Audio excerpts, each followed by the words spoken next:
Well, Lori, I want to thank you for having me here. And I want to start off by really congratulating you and saluting you, because not only did you manage to tackle an incredibly important topic, but you also made an eminently readable book. And I think it's your unique approach to capturing real-life scenarios and some of the examples and vignettes you used of some of these families that were going through really difficult periods that brought a context to these important topics that just made it a really meaningful and interesting read. Thank you. I'm delighted you love it. That's great. Tell 10 people. I did, and I will. Okay. And I have to read a lot of these books, and often they're academic or analytical in nature, but you had a real life impact to it. So I congratulate you on that, but in the broader sense, I also want to salute you, because this is such an important topic. Why we rank and cover financial advisors in Barron's magazine is because we don't think the mainstream press does enough to recognize the incredibly important work financial advisors do in this country in terms of wealth stewardship, in terms of helping clients through difficult periods. It's a really noble cause, and you've just created a splendid effort around that. And we wish you the best of luck with the book. But I want to talk a little bit about a statistic you started the book with that I found really quite staggering, that 70% of wealth transfers fail. Why is that figure so high?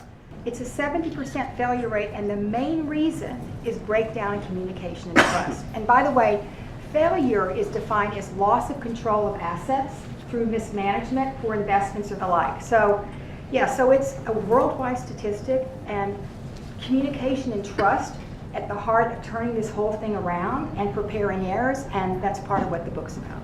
You had so many quotes in the book that really struck me as having tremendous impact and meaning. One of them in particular was that every transition point in life is a money transition. What do you mean by that? Well, of course, someone would say you're a financial advisor. Of course, everything's a money transition. But when you think about it, whether it's giving birth to a child, sending kids to college, retirement, estate planning, whatever the topic is or whatever the transition point, they all, at the core of making that happen is money. And so to make sure these things occur successfully, there has to be productive, meaningful conversations early on. What I try to do is explore all the factors, help the reader understand them, and give them some ideas and tools on how to overcome them. So let's give you one example, okay?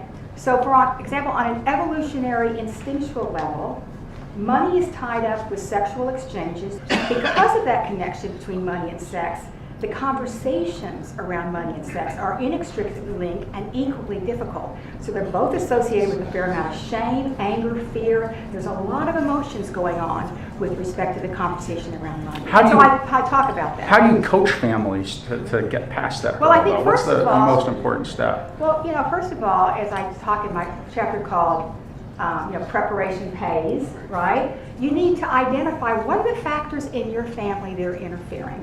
And finally, I want to ask you, I get this question a lot. I'd love to hear it in your words, though. Why is it so important for families to work with a financial professional? Why do love they that need question. an advisor? I love it, too. I love that question. You can tell he's a Barron's guy. Anyway, well, I find it very fascinating. People go to great length to find the right doctors, right? They'll have a team, they'll have their best internists, the best gynecologists, they'll have all their advisors. And then when it comes to financial, for some reason, that team gets shortchanged.